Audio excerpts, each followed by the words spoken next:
Rain hammered against the windshield, each drop catching the city lights and shattering into fragments of gold. Nathan Hale tightened his grip on the steering wheel, jaw clenched. His driver, Michael, glanced at him through the rear view mirror. "Sir, board meetings in 10 minutes. Should I take Wabash or cut through Clark?" Nathan's eyes didn't move from the window. "It doesn't matter," he muttered. "They'll wait." The car slowed at a red light near an old bakery. The rain blurred its sign, Margot's Oven, until the letters looked like they were melting. Nathan barely noticed, until movement near the doorway caught his eye. A small figure, wrapped in a thin jacket, sat huddled against the cold. The girl's face was half hidden under her hood. She stood, walked up to the glass door, and spoke to the man inside. Nathan could barely hear her through the storm, but the gesture was unmistakable. She was asking for something. The baker shook his head and flipped the sign to closed. The girl pressed her palm to the glass for a moment, then turned away, sitting down again in the puddle by the curb. Something in Nathan's chest tightened. He looked away, but the image clung to his mind like static. "Keep going," he said flatly. But his voice wavered, just slightly. Michael nodded and eased the car forward, but before they reached the next light, Nathan spoke again. "Stop the car." "Sir?" "Stop it." The driver pulled over without another word. Nathan grabbed his coat and stepped out. Rain instantly soaking his hair, his suit, his perfectly pressed life. He crossed the street toward the girl. She didn't look up until his shadow fell across her. "Hey," he said gently, "you shouldn't be out here." Her eyes flicked up, gray, sharp, defiant, despite the trembling. "I'm fine." "You don't look fine." She hugged her knees. "I just wanted a piece of cake, even if it's old." The words hit him harder than he expected. "Old cake?" She nodded. "They throw them out every night. My mom used to say, there's still sweetness left in things people don't want anymore." Nathan stood there for a long second, raindrops streaming down his face like tears he didn't remember how to cry. Then he exhaled and said, "Wait here." Minutes later, he returned with a small, crumpled box from a nearby store. He opened it carefully, revealing a half-smashed chocolate cake. "It's not expired," he said, trying to smile. "But I think it's close enough." She laughed softly, a small, cracked sound that still managed to be beautiful. "What's your name?" he asked. "Raina," she said. "What's yours?" "Nathan." She took a bite, eyes fluttering shut. "It's sweet." "Yeah," he whispered, watching her. "It is." They stood there under the awning, sharing a cake that wasn't meant to be shared. Cars hissed by. Rain drummed on the rooftops, and, for a few quiet minutes, the world outside didn't exist. When the box was empty, Raina said, "Thank you. Most people just walk past." Nathan hesitated. "Maybe they don't see." "Oh, they see," she said, eyes lifting to meet his. "They just pretend not to." He looked away, ashamed at how true that felt. "Do you have anywhere to go?" She shrugged. "Sometimes I stay at the shelter on 9th, sometimes the streets." He opened his mouth, then closed it again. He wasn't sure what he was supposed to say. What could he offer without sounding like another pitying stranger? "All right," he finally said. "Get in the car. I'll take you somewhere warm." Raina froze. "Why?" "Because you shouldn't be out here, and because—" He stopped himself.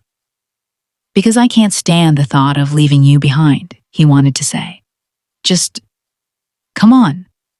She stared at him for a long moment, then nodded. The car ride was silent except for the rain. Michael's eyebrows rose in the rear view, but he said nothing.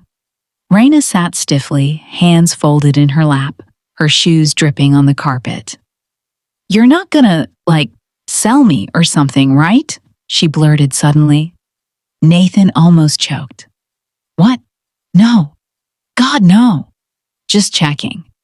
He tried not to laugh, but the corner of his mouth twitched. "You've got a smart mouth." "I had to," she said. "It keeps people from underestimating me." When they reached his apartment, a sleek, glass-walled penthouse overlooking the city, Raina's jaw dropped. "You live here?" "Yeah. It's big. Too big," he admitted quietly. She looked at him, something soft in her gaze now. "Then why does it feel so empty?"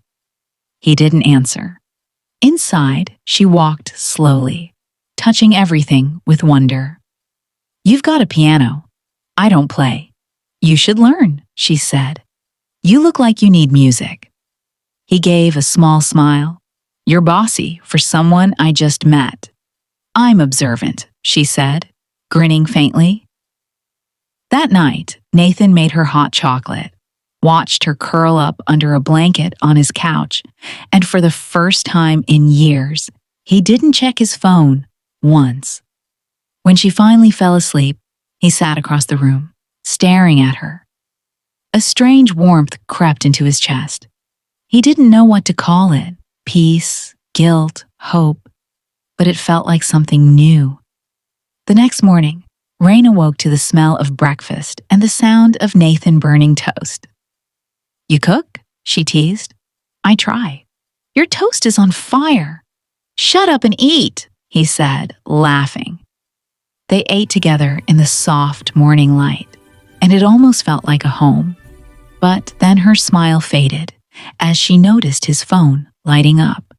Dozens of missed calls. "You're busy," she said quietly. "You don't have to play nice." He looked at her. "It's not that. It's always that," she said. "People like you see me today, and tomorrow you'll forget I exist." Her words stung because he knew they could be true. He reached across the table, voice steady. "Raina, I don't want to forget you." She blinked. "Then prove it." Before he could answer, his assistant called again. He silenced the phone. "All right, let's go out." She frowned. "Where?" He smiled faintly. "You'll see." They walked through the rain to Margot's oven, the same bakery from last night. The door was locked, the closed sign still swinging. Nathan peered inside, then looked at her. "This the one?" She nodded. "My mom used to work here. We used to bake on Saturdays. She called it sweet therapy." He nodded slowly. "And what happened to her?" Raina looked down. "She got sick. When she died, everything else just went stale." Nathan felt the ache in her words. He took a slow breath, eyes lingering on the cracked paint and faded sign. "What if we made it sweet again?" She looked up. "What do you mean?" "I mean, maybe this place deserves a second chance." She squinted at him. "You want to buy a bakery?" He grinned faintly. "No, I want to fix one." Raina laughed for the first time. A real laugh this time, unguarded and bright. "You're insane." "Maybe," he said, "but so are all good ideas." The rain softened. For a moment, the gray city seemed almost golden. Nathan didn't know what tomorrow would look like, but something about the girl beside him made him feel alive again. And somewhere, deep in the background of his mind, a thought whispered, "Maybe I needed saving just as much as she did." If you're feeling this story so far, make sure you tap that like button and comment and subscribe below to know what you think Nathan should do next. Because this is just getting started. The rain had stopped by morning, leaving the city washed and gleaming. Raina sat at the kitchen counter, swinging her legs, staring at the skyline through Nathan's tall glass windows. He stood by the espresso machine, clumsy with the buttons, pretending to know what he was doing. "You're bad at this," Raina said, giggling. He turned, holding 2 cups with mock pride. "Excuse me? This is billionaire-grade coffee." She wrinkled her nose. "It smells like burnt socks." Nathan laughed, a real, unguarded laugh that startled even him. "You're lucky I don't fire you." "You can't fire me. You didn't hire me." He looked at her, pretending to think. Fair point." Their laughter echoed through the once silent penthouse. For the first time in years, the place felt alive. Not just filled, but alive. Later that day, he took her to the old bakery, Margot's oven. The sign was cracked, the windows fogged with grime. Raina ran her tiny fingers over the faded letters. "This is where Mama used to bake." Nathan watched her, his voice low. "Would you want it open again?" Her head snapped up, eyes wide. "Open again? For real?" He nodded. "For real?" "But how?" He smiled faintly. "Let's just say, I'm good at building things back from the dead." She jumped into his arms without warning, hugging him tightly. It hit him so hard, he forgot to breathe. For years, he'd avoided touch, emotion, attachment. Now this small girl was melting everything he thought was permanent frost. Within weeks, construction began. The building came alive with hammering and dust, paint and laughter.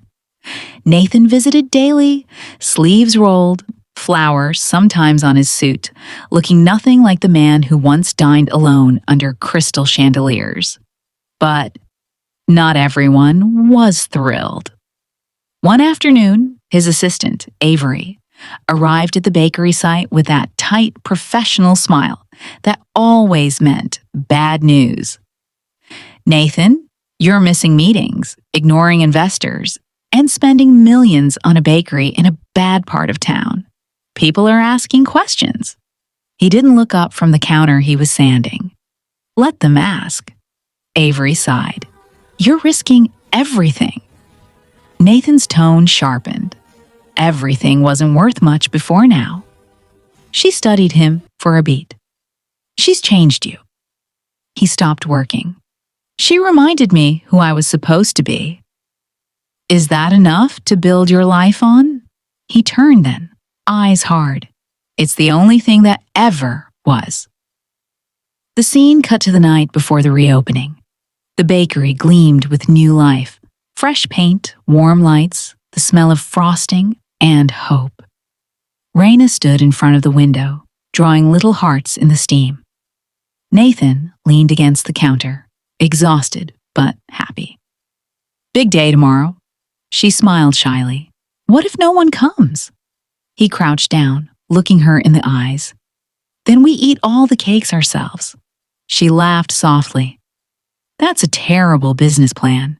He grinned. "Then it's perfect." There was a pause. Her smile faded. "Nathan, will you ever leave?" His expression softened. "Not unless you tell me to." Her small hands fidgeted. "Everyone leaves." He shook his head slowly. "Not this time." She nodded, as if daring herself to believe it. "Okay." Then, in the quiet that followed, she whispered, "Mama used to say, sweet things never really go away. They just wait for someone to taste them again." Nathan's throat tightened. She was right. He turned off the lights, leaving only the soft glow of the Raina's light sign flickering through the window. The next morning, the street outside was buzzing. Cameras, reporters, curious neighbors. "Nathan Hale opens a bakery for the poor," one headline read. Inside, Raina wore a white apron 2 sizes too big, hair tied with a red ribbon. She stood on a stool behind the counter, arranging cupcakes with shaky hands. Nathan approached, whispering, "Nervous?" She nodded, clutching a piping bag. A little? He smiled. That's good. It means you care. She looked up at him, eyes bright. Do you care? He hesitated. More than I should. Just then, the doorbell jingled. The first customer, a woman in a torn coat, walked in, clutching a few crumpled bills. I don't have much. Raina interrupted gently, sliding a pastry toward her. It's free today. The woman froze, eyes filling. Free? Nathan smiled. Everyone deserves something sweet.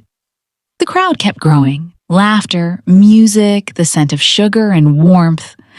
The once dead bakery pulsed with life. Kids pressed faces against the window. Parents clapped. Someone started a small cheer. Raina turned to Nathan, overwhelmed. They came. He chuckled. Told you your mother's recipe still had magic. She tilted her head, teasing. You mean our bakery, right? He laughed. Yes, our bakery. But amidst the noise, Avery stood by the door again, watching him. Later, she approached quietly. Nathan, I've never seen you like this. He didn't look away from Raina. Then maybe you're finally seeing me. Avery smiled softly. They'll write about this. Let them. But this isn't just about charity, is it? She pressed. Nathan's voice dropped. No, it's about redemption. As the crowd thinned, Raina handed Nathan a small box wrapped in tissue paper. For you, she said, shyly. He opened it, a pendant made from an old cake mold strung on a thin silver chain. It's my mama's. She said it brings good luck. He blinked, fighting emotion. Raina, She shook her head. You don't have to say anything. Just promise you'll never forget the sweetness that's left behind.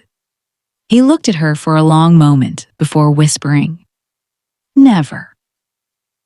Outside, the light shifted, sun cutting through clouds after days of rain. The Raina's light sign shimmered like gold. Nathan walked to the door, looking out at the crowd, then back at her. You know, when I first saw you that night in the rain, I thought I was saving you. She smiled, wiping flour from her face.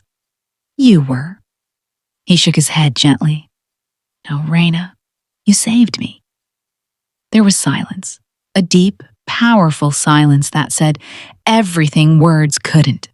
He stepped closer, placing a fatherly hand on her shoulder. You ready for round 2? She grinned. Always. They turned to serve another wave of smiling faces. And for the first time, Nathan felt not like a billionaire, not like a CEO, but simply like a man who had finally found home. The camera would pull back slowly, catching the laughter, the chatter, the warmth flooding the street. The once forgotten corner of the city now glowed like a beacon of second chances. Nathan's voice would carry over the final montage, steady, full, at peace. We spend our lives chasing what's new, but sometimes the sweetest things are the ones we thought were gone.